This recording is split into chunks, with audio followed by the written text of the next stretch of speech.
Buonasera a tutti e a tutte, sono Chiara e mi trovo a Pomigliano d'Arco in occasione della quarta edizione del Flip Festival, Festival della letteratura indipendente di Pomigliano d'Arco. Sono in compagnia di uno degli autori e illustratori più teneri, luminosi e ironici della letteratura per bambini belga, Jean-Luc Anglebert. Bonsoir Jean-Luc. Bonsoir. Comment ça va? Très bien, merci. Très bien, je suis très contente. Je voudrais vous poser 3 questions, donc je commencerai tout de suite avec la première.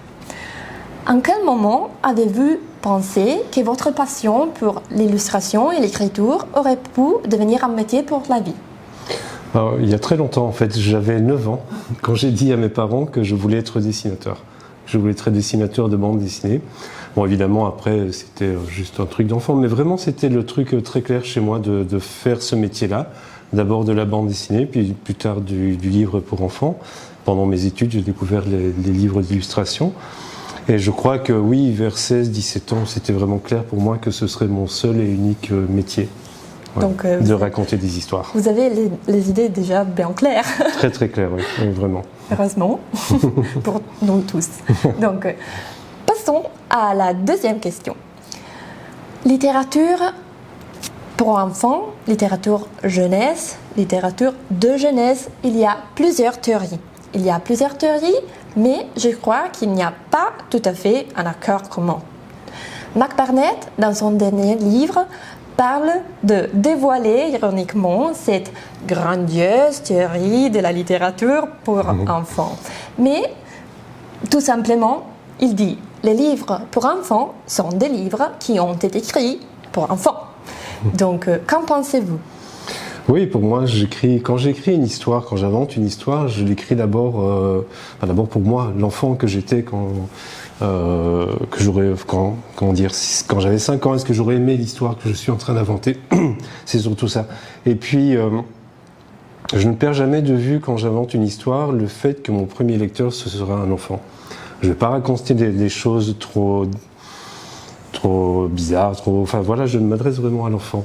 Après, ça n'empêche pas, comme je sais que l'enfant lui-même n'est pas lecteur, toujours, quand il est trop petit, c'est le parent. Donc, il y a aussi une lecture qui est destinée un peu aux parents, mais voilà, petitement. Voilà. Dans mes histoires, en tout cas, je m'adresse toujours aux enfants, mais je mets comme des strates, des petites couches d'histoires un peu supplémentaires. Une histoire n'est jamais tout à fait simple. Il y a toujours des petites choses en plus que je raconte, que je mets dans mes histoires, que je mets dans mes livres. Mais toujours l'enfant comme premier destinataire. Voilà, toujours. Important. Je n'oublie jamais que je m'exprime, que j'écris, que je dessine pour les enfants d'abord. Voilà. Ouais. Donc, nous sommes arrivés à la 3e question. Pour finir, je voudrais savoir si pour vous, l'imagination a un pouvoir, si les histoires ont un pouvoir, ou mieux, l'imagination, les histoires ont une force? Oui, tout à fait. Oui, bien sûr. Oui, je pense que l'imagination, c'est une force. Quand on a de l'imagination, on peut se sortir de choses, où on est mal à l'aise dans la vie, des choses qui sont pas jolies. Je ne sais pas ce qui peut arriver. C'est vrai que l'imagination permet de sortir un peu d'un monde actuel qui peut être cruel parfois. L'imagination aussi permet de trouver des solutions par rapport à des problèmes qu'on a soi-même dans la vie quand on est enfant. On a peur de quelque chose, on lit un livre qui parle de cette peur-là, ça peut aider, par exemple, ce genre de choses. Pour moi, l'imagination, c'est très important, vu que c'est toujours comme ça que j'ai fonctionné, en essayant d'avoir de l'imagination tout le temps.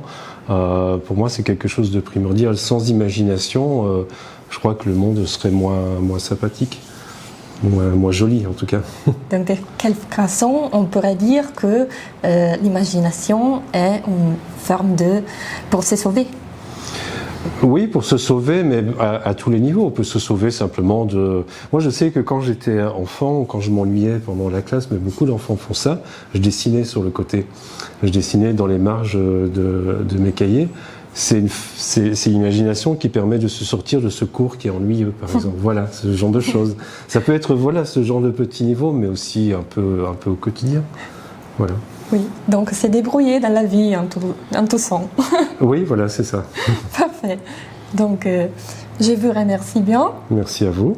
Quindi grazie a Jean-Luc Grazie. e invito chi ci ha ascoltato a visitare Pomigliano d'Arco e una delle sue meravigliose librerie indipendenti. Ciao!